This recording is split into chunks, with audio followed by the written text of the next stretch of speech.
అండి, అందరికీ నమస్కారం అండి. మీ జయలక్ష్మి. ఈరోజు చికెన్ మోమోస్ తయారు చేసుకుందామండి. తయారు చేసుకునే విధానం చూద్దామండి. ఒక కప్పు మైదా పిండి, ఒక స్పూన్ సాల్ట్, 2 స్పూన్ల ఆయిల్,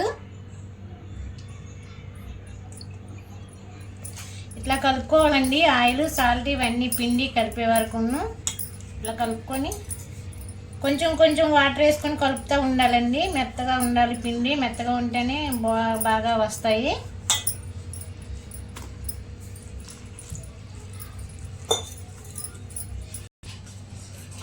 ఇగుండి ముద్ద ఇట్లా కలుపుకోవాలి. ఇట్లా మెత్తగా ఉండాలి, స్మూత్గాను.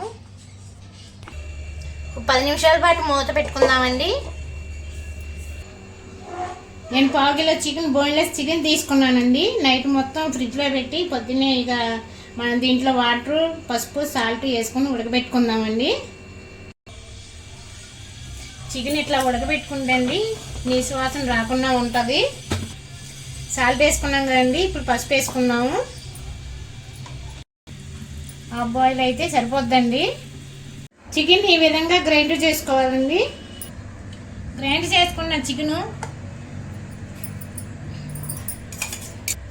కట్ చేసుకున్న ఉల్లిపాయలు, సన్నగా కట్ చేసుకున్న పచ్చిమిర్చి, సన్నగా తరిగిన వెల్లుల్లి రబ్బలు, సాల్ట్, ధనియాల పొడి, గరం మసాలా, కారం, కొత్తిమీర, చికెన్ మోమోస్కి ఇది కలుపుకుంటున్నామండి. స్టఫింగ్ అయితే రెడీ అయిపోయిందండి. ఈ సైజు వంట తీసుకోవాలండి. ఇప్పుడు చపాతీలా చేసుకోవాలి.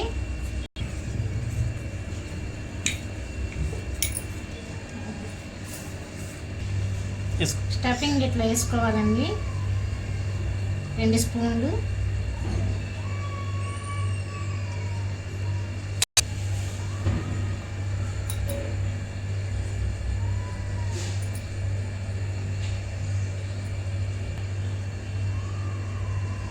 ఇట్లా నొక్కుకోవాలండి.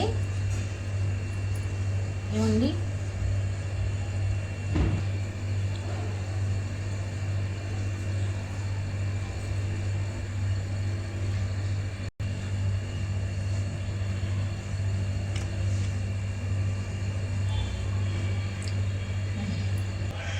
ఈ విధంగా చేసుకోవాలండి. దీనికి అంటుకుంటూ ఉండడానికి కొంచెం ఆయిల్ రాసుకుందాము.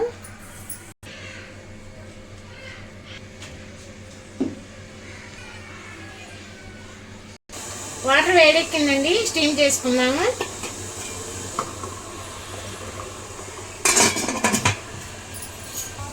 ఒక 10 నిమిషాలు కుక్ చేసుకోవాలండి.